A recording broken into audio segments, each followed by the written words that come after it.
Olá, para quem me assiste, eu sou a Natasha, estudante de Psicologia do CEUB, e hoje eu vou apresentar minha pesquisa intitulada Função Inibitória de Bilíngues e Monolíngues em Tarefas de Reconhecimento, Efeito de Distratores Verbais em Língua Nativa e Estrangeira. A pesquisa esteve vinculada ao 19º Programa de Iniciação Científica e eu fui orientada durante todo o processo pelo professor Dr. Paulo Roberto Cavalcante.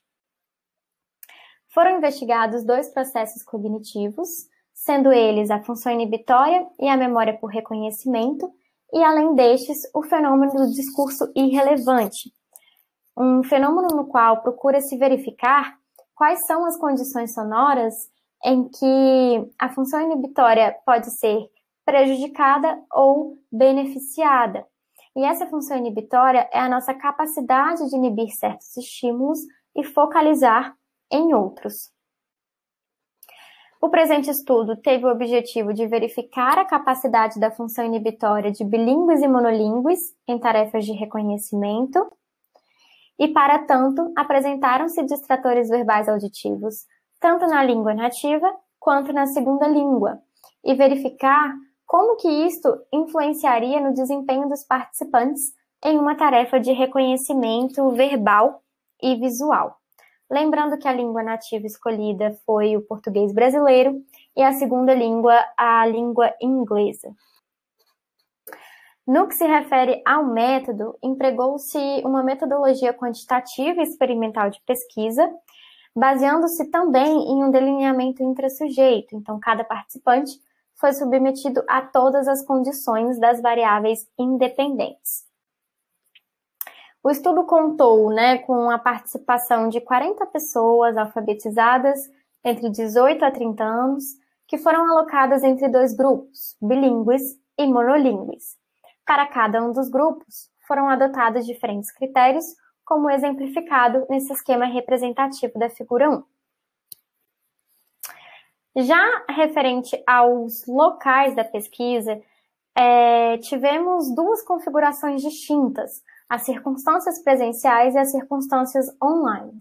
De maneira geral, mantiveram-se iluminação e internet adequadas, o ambiente tinha de ser silencioso e os participantes deveriam estar confortáveis para a realização da atividade. Fez-se uso da plataforma Google Forms e, no caso também da circunstância online, da plataforma Google Meet, em que se ocorria nessa mediação entre pesquisador e participante.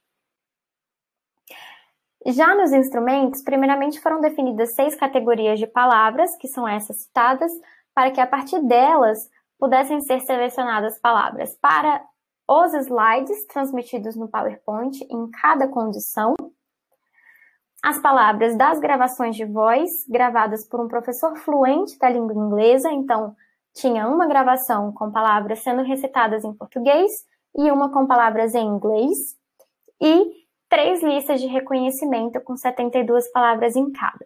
O slide demonstra de maneira didática como que foi organizada essa divisão das palavras por lista, lembrando que os itens neutros são aqueles itens que não estiveram presentes nem nos slides e nem nas gravações de voz. As palavras não se repetiam entre condições, nem as dos slides, nem dos distratores verbais e nem das neutras que estavam contidas também nas listas de reconhecimento. Então, os participantes eles foram orientados, primeiramente, a focalizarem a sua atenção no que estava sendo transmitido nos slides, de modo que, concomitantemente, também teria essa gravação de voz, que era o equivalente ao distrator verbal auditivo, para verificar esse discurso e essa influência, ou não, do discurso irrelevante sobre a função inibitória dos participantes. Então, eles eram solicitados a focalizarem nos slides e inibirem o que estava sendo transmitido auditivamente. E, ao final, preencherem um teste de reconhecimento referente às palavras que estavam contidas nos slides. Condição A tinha a presença do distrator verbal aditivo com palavras em português, condição B com palavras em inglês e a condição C ausência de distrator verbal auditivo. Nos resultados de discussão, após coleta de todos os dados, foram feitas análises inferenciais para comparações entre grupos e intragrupo, pela ferramenta ANOVA. Aqui está um exemplo, a figura 3, de comparação entre grupos, acerca da porcentagem de reconhecimento de palavras-alvo, e na figura 4, acerca de palavras distratoras. É possível identificar que há leves inclinações de diferenças, inclinações sistemáticas, porém são leves, não têm os efeitos fortes. No entanto, tivemos um resultado significativo no que se refere aos bilíngues, pois foram identificadas diferenças com relação ao reconhecimento de itens distratores. Como é possível verificar nesses dados, o efeito do estímulo distrator auditivo foi maior na condição B do que na condição C para o grupo bilíngues. E nesse sentido, tais inclinações de diferenças intragrupo podem vir a replicar pesquisas como essas citadas, em que se acreditavam, se demonstravam que bilíngues seriam mais eficientes em lidar com informações consideradas conflitantes, visto que teriam uma maior capacidade de inibir estímulos enganosos. Então, esse dado foi um dado relevante da presente pesquisa, pois foi possível replicá-la, mas vale ressaltar que grande parte desses estudos citados, eles investigaram a função inibitória em tarefas verbais e não verbais, enquanto que no presente estudo foi uma tarefa inteiramente verbal. Então, isso pode ter sido uma dificuldade a mais para a pesquisa.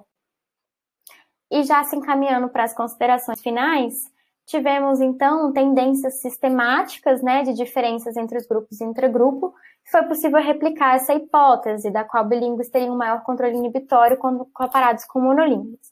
No entanto, devido ao cenário da pandemia Covid-19, houve uma mudança da coleta presencial para a coleta online, e essas condições experimentais empregadas no estudo foram muito delimitadas. A amostra selecionada acabou sendo por conveniência e a gente não pôde verificar com tantos critérios, assim, de maneira mais restritiva e controlada, se esses bilíngues eram os bilíngues que a gente estava procurando e se os instrumentos também, de maneira online, estavam sendo adequados a essa investigação de processos cognitivos. Então, sugere-se estudos futuros, com condições experimentais mais elaboradas e também que se opte por um idioma menos comum ao brasileiro, pois isso também foi um desafio à presente pesquisa, já que o inglês ele é um idioma presente tanto no entretenimento, ele acaba sendo um idioma mais fluente na cultura brasileira de modo geral. Então é isso, aqui estão nossas referências, muito obrigada.